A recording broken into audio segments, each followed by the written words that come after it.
Okay, a little bit of a mix-up there, but I'll try to continue from the point that was left off, where we were talking about the $100,000 investment of cash along with the $50,000 investment of equipment, and how that balances both sides of the equal sign by increasing each of those accounts on the left side, cash by 100,000, equipment up by 50, and then on the right side, increasing capital by the full 150. Okay, satisfying both sides of the equation. Now, here's a third example. A third example is, let's say that customer now pays off that accounts receivable. Remember, they paid us with credit? Or, no, second transaction now. Second transaction, we make the sale on credit. Customer pays us with credit, and we said we're selling. What do you want to sell? Well, let's stick with the chairs. Let's sell the chairs. How many are we selling? Let's say 100 of them. 100 of them at $10 each. Okay? Therefore, it's a $1,000 sale. That $1,000 sale, the customer is paying us with credit instead of cash. So, we're not receiving cash here. Instead, our accounts receivable is increasing by the $1,000. Right? The transaction first is you made the sale, and now how do you record it? Which account gets affected, actually? So, accounts receivable up by $1,000. Does equipment get impacted here? No, no other asset. You go to the right side, and we said when you make a sale, that's the same as saying what? Revenue. Sales or sales revenue or revenue is the same thing. Okay? It's all revenue. Just depends on the language used. So the $1,000 credit sale is increasing accounts receivable for us, that specific asset, and on the right side is increasing revenues. So that's why revenues is going up by 1,000. Okay? Now let's say in a third transaction, and by the way, both sides of the equal sign are now equal. Both have gone up by 1,000. Third transaction. Let's say the customer now pays off that debt, and we receive the cash. We collect the cash now. That means what happens to cash if we collect it? Same as when we invested. Increases, right? Increases by the 1,000. But if they paid off the accounts receivable, what happens to accounts receivable? They're paying it off, right? So it goes down. Down by 1,000. This is an example of a shift in assets, meaning activity is only happening on the left side of this equation. And when there is a shift in assets, that means something on the left side is going up and something is going down. And therefore, they are canceling each other out and honoring both sides of the equal sign, maintaining their balance. Okay? So you don't have to always go to the right side. It just depends on what's happening. If there's a shift in assets, such as here, when somebody's paying off an accounts receivable, the main purpose is always to make sure that both sides of the equal sign equal. And then you're good. And then let's talk about our new friend here. We have withdrawals. In the first example, we made a $100,000 cash investment into the business, along with a $50,000 equipment investment. So that $100,000 cash investment, of course, increases our cash. Similarly, or conversely rather, the opposite of that is if we take that cash out of the business now for personal reasons. If we take it out for personal reasons, it's called a withdrawal. What happens to cash if that happens? Would it go up or down? It would have to go down. How much are we taking out? 200.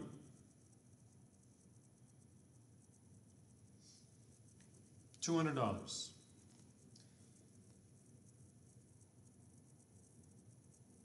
Is accounts receivable affected here by taking money out of our business?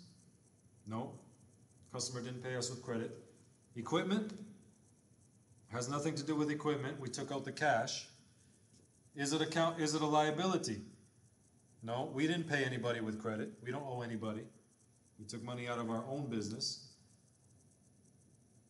Which of these accounts does it apply to? How about this? Withdrawals. So, withdrawals also down by 200. Okay? So now, the left side has gone down by 200, the right side has gone down by 200. There you go.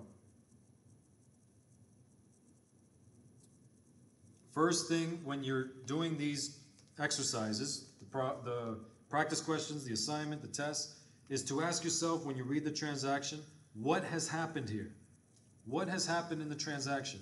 When you know that, for example, we've invested into the business, 100,000 cash, 50,000 equipment. That is what has happened. Now the next step is to show which specific accounts are affected by that transaction. The next transaction, what has happened? We made a sale on account. We made a credit sale.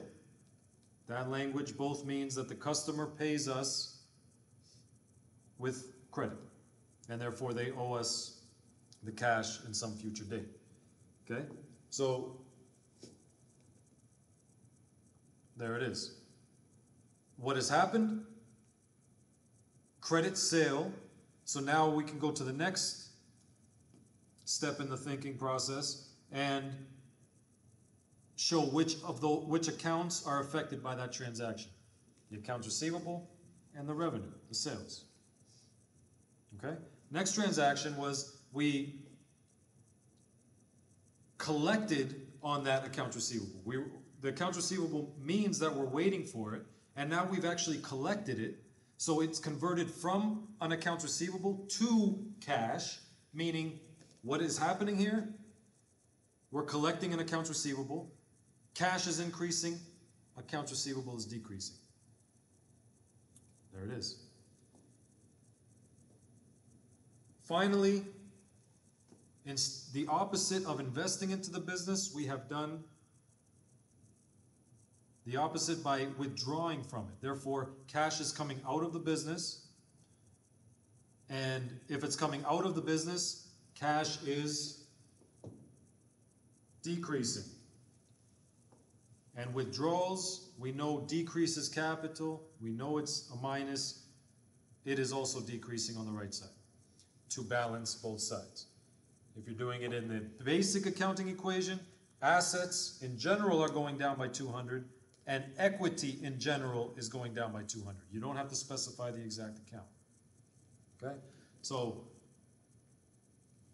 rewind if necessary, but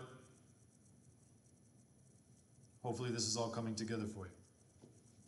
And now we can move on to the financial statements, the last part of this chapter. And you will see how they are related to this accounting equation, actually. I know you all got your registration papers transferring into the accounting program now. You can still do the HR, the office administration. You can still do that. But let's get into the financial statements now.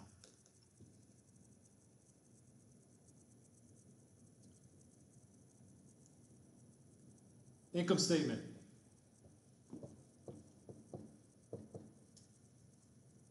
First, remember at the beginning we mentioned that each of them, or that the three main financial statements need to be done in a certain order. Okay? First order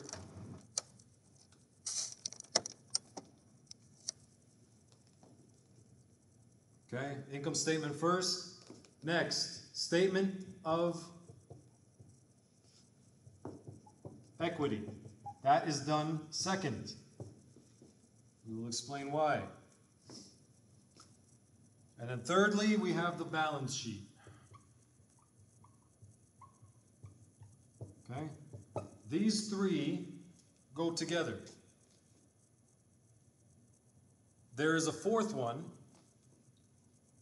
And by the way, these are the main financial statements. There are others. These are the main ones. These are the ones we will be focusing on in this course. All right? The fourth one is called a statement of cash flows. But we won't be doing any questions about this financial statement because it's not as directly related to these three as these three are to each other. Okay? But the cash flow statement, sometimes called the cash flow statement, sometimes called the statement of cash flows, is just paying attention to cash. How is cash increasing and how is it decreasing based on our operating activities, based on our investing activities, as well as our financing activities. All right? Just tracking cash. Statement of cash flows, it's fairly straightforward, but it doesn't mesh as well with these three. That's why these are the foundational statements that you need to learn. Okay? And these are the three that will be reoccurring in this course as we move through the semester as well. Okay? If you go further into accounting, you'll learn more about the statement of cash flows and how to prepare that. But again, it's straightforward. You're just tracking the cash based on those three main activities. So here we go with the income statement first. We say we have to prepare that one first. So let's erase these two now and prepare just the income statement. I know you're referring to that list of 5 categories next to you. That list of 5 categories: assets, liabilities, equity, revenues, expenses, right? Those last two, 4 and 5, revenues and expenses, are the 2 categories that are included in the income statement. The income statement only cares about the revenues and the expenses so that it can give you that final number. Who remembers what that was called? Generally it's profit, but what is it called in accounting? Net income. Net income. Okay? Net income is profit. So the purpose of the income statement is to determine your net income.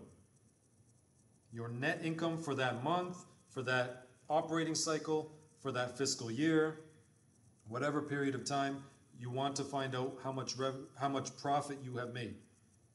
Okay? And therefore, revenues is the first heading into an income statement. Income statement, you'll put the company's name and you'll put the date. Usually it's at the end of the month. Okay? That's how an income statement will be titled. And then the first heading is revenues, underline, colon, to set up a listing of the specific revenues. So we mentioned sales revenue, and sales is all the same as saying regular revenue. So we can list with an indent here the specific revenues. Sales revenue. Okay? And here we're going to do new numbers, not the same ones we were using in that accounting equation. Let's just make up new numbers in general. Okay? And by the way, let's say this about the financial statements as well, that the financial statements are a formalized idea of all of the accounting that you've been doing thus far. It's a way to get it in an organized, formalized, digestible way, digestible format to communicate to others, as we mentioned earlier in the chapter, right? So the financial statements are your presentation, your formal listing of all of the accounts. Sales revenue gets listed first, How much sales revenue did we make in that period? All right, 65,000. Okay. 65,000. We can do neater than that. Okay. Okay, let's say we have some rental properties. Rent revenue for that period. And the money sign only needs to go on the first number. Now you can just get into regular numbers. Rent revenue, 20K. All right. Maybe we're giving out some loans where we're receiving some interest revenue.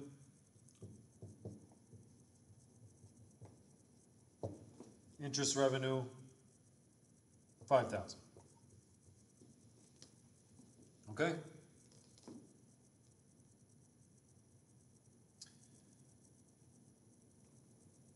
And then you can just list all of the different revenues depending on the type of business you're in. But for this example, we can cut it off here. What is that? 85, 90,000.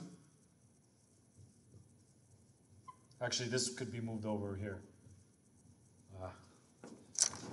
Let's do that.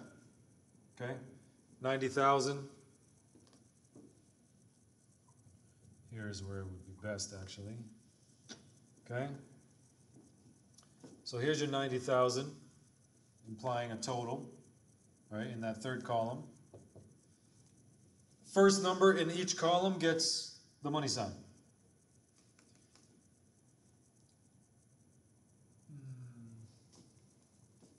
But let's put total revenues here. We'll put the heading total revenues, and therefore let's actually move it down. 90,000.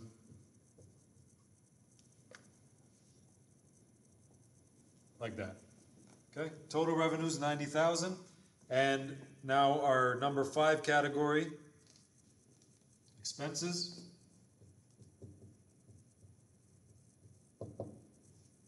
Okay. And now we list all of our individual expense accounts. So, okay, rent expense maybe, utilities expense, salaries expense. Okay, I'll cut it off there because of the board. Okay, but you get the idea. Any expense related to your business, maintenance expense, gas expense, whatever it is. Okay, you will list them all. Let's get a figure for those. Rent expense. What are we saying here?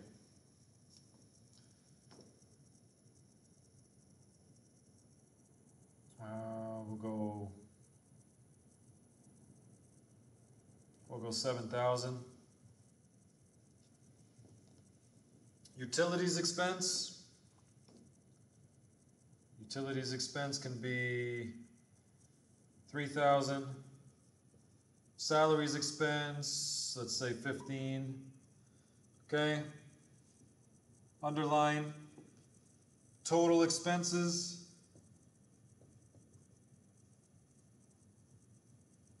Total expenses would be the total of these. What are we talking about? 7, 3, and 15 is 25.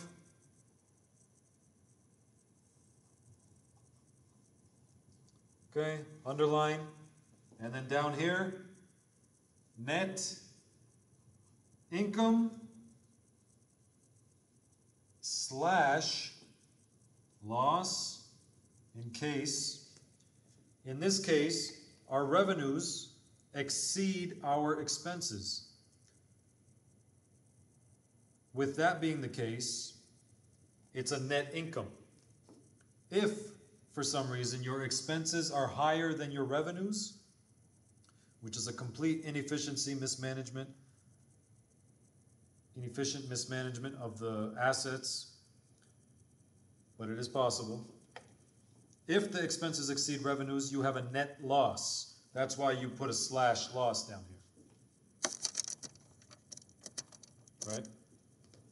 net income slash loss. In this case, it's a net income, so it will stay a positive number. You could put brackets here to indicate that you're subtracting the 25. You can put brackets to indicate you're subtracting it. Here it's going to stay a positive number. What is that? 65,000. So back to, the money sign will go on the total, and then double underline it to say that you've concluded that. So 65,000 right here is your net income. If it was the net loss, you could put a bracket around it to show which one of these two you are indicating. But now you have achieved your goal of the income statement, which is to find the net income. So your goal, number one, is accomplished. Now you can move on to that second financial statement. Rewind if needed. Rewind if needed. But income statement only cares about revenues and expenses so that it can find out, I don't even have to say it at this point. You guys are sharp. Okay.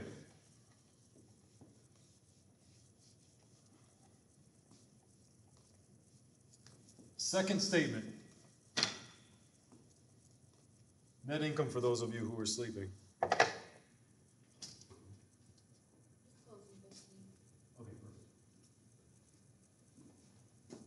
Okay. So, here we are in the second statement. I'll do it in red now.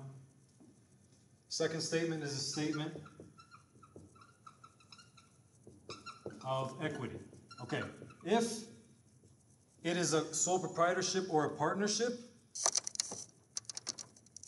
then it's a statement of owner's equity. If it's a corporation, it would be called a statement of shareholders' equity. And that's another main distinction to make as well. When you own a corporation, how do you prove that you own it? By presenting shares. If you have shares, you are proving your ownership of the business, even if you have only one share. As minuscule as a percentage of ownership that is, it is still ownership. So, statement of shareholders' equity is what the corporation will call this financial statement. Statement of owner's equity is what a sole proprietorship and a partnership will call it. Okay? Back to that corporation talk and that legal entity talk. What this is here to determine is ending capital. That's the purpose of it. Ending capital for that period. So you begin with a capital amount, and now you end with a capital amount. And the goal is to find that ending amount. So your beginning capital, okay, statement of owner's equity, business name, date, that's the formal way to do it. Beginning capital, let's say January 1st, okay? If you're doing this monthly, our goal is to find the January 31st ending capital. But we start with listing the beginning capital. Let's say, what did we invest into the business? We said we're going to use different numbers. Let's just put $50,000 investment into the business. Okay? Beginning capital, $50,000. Remember, the goal is to find the ending capital so we can carry it into the third financial statement. What we add to this is any potential additional investment that happened after January 1st, but before January 31st. So in those 29 days or so, any additional investment you would add here, plus additional investment. Okay? Let's say there is none. If there is none, you don't even have to write this out, but I'm just showing the possibilities. Okay? If there is, that is the next thing to add here. Now, what do you add next to it?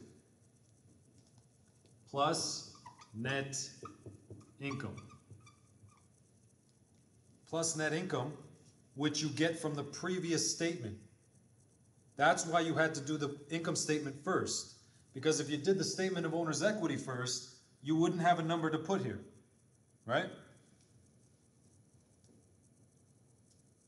What was that net income?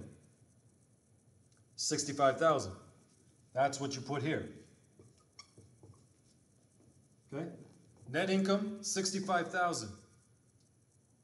It increases equity. Net income increases equity. If you remember from the expanded accounting equation, you have capital plus revenues minus expenses minus withdrawals. The revenues and expenses part determines what? Net income. So net income, of course, will increase capital. We already know that. You see the flow here? It's consistent with that accounting equation. Net income, 65,000. If it was net loss, meaning the expenses exceeded the revenues, then we would just minus net loss here and then put bracket here to deduct it from the beginning capital. Okay? That's the only difference. And now you also will deduct any withdrawals that you may have made during that month. So minus withdrawals, WD, okay? Minus the withdrawals, let's say $100, okay? $100 withdrawals. That decreases your capital, right? We know that from the accounting equation explanation. So now, doing these calculations, you find your ending capital for January 31st. You see, all of this stuff, these three things, happened within the month. We take what we started with, all the activity in the month, and then we determine our ending capital for that month, which is 115,000 minus 100, so it's 114,900. That's the ending capital. And there's your statement of equity. Okay? You see now why the statement of equity had to be done second after the income statement, because the income statement we had to determine the 65,000.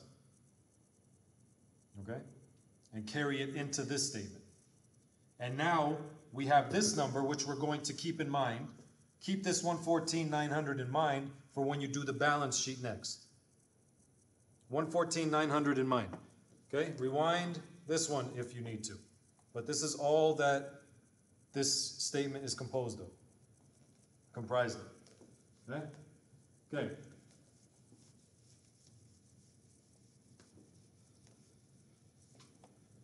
Okay, third one. Balance sheet.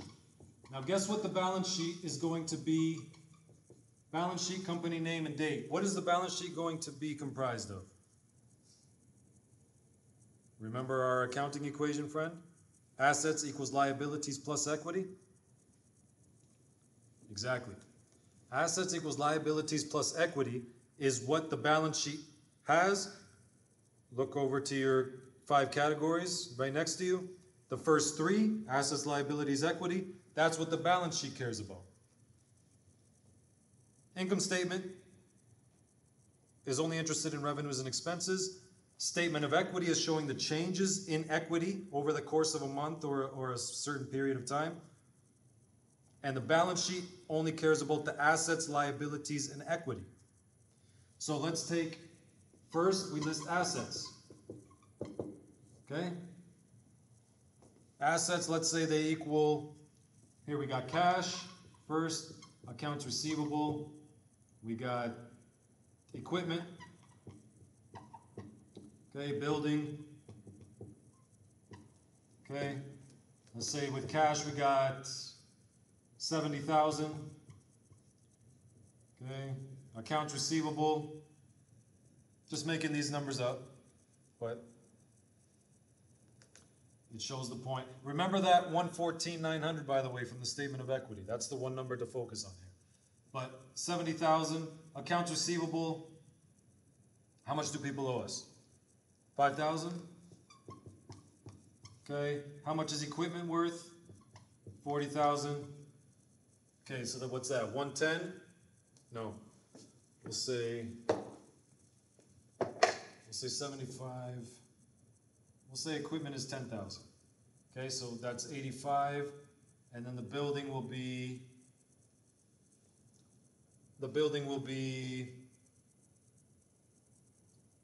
35,000, let's say.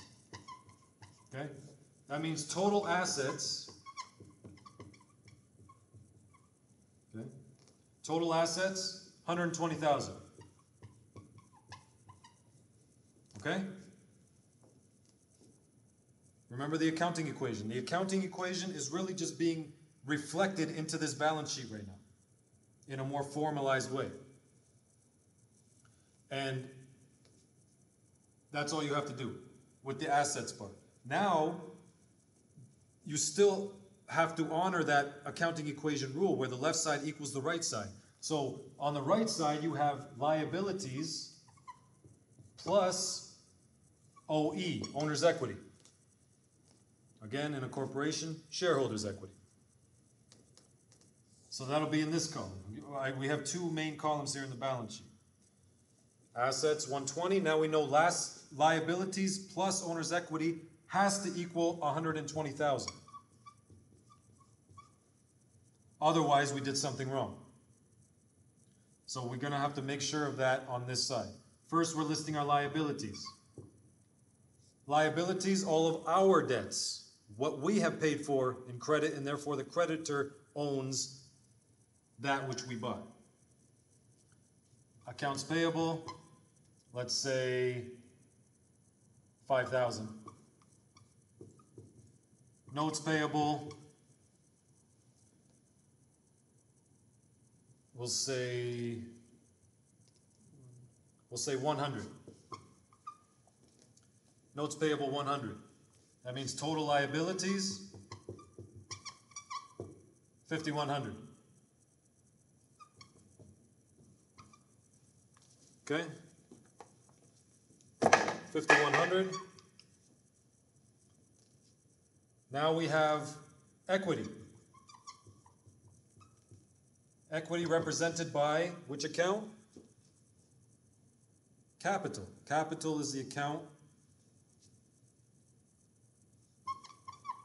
for equity. Capital account, we're taking that ending capital that we just calculated in the statement of owner's equity. Okay? That's why the statement of owner's equity had to be done before the balance sheet. So you could take that final number and inject it here. When you inject that here, what is it again? 114,900. 114,900 plus 5,100, 120,000. Okay? If you've done all three of those statements and you get everything to balance as it does now, you're on your way to becoming certified chartered accountants.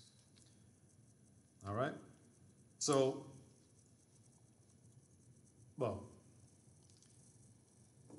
you get the point, right? So you're basically, it's confirmation that you've done most likely everything correctly. If you do not balance this stuff, if you are not balanced at this point, then you have to rewind a little bit and see where you made your error in the recording, right? But this hopefully gives you some general idea on how things go in accounting with the accounting equation, with the accounts, with the categories, how they work, how they can increase, how they can decrease. Make sure you really comprehend what was taught here today and comprehend this chapter before going forward, because this is a good starting point to, if you actually do get it, you will be in a position to get the rest of it as well going forward. So, all right, rewind if necessary. Until next time.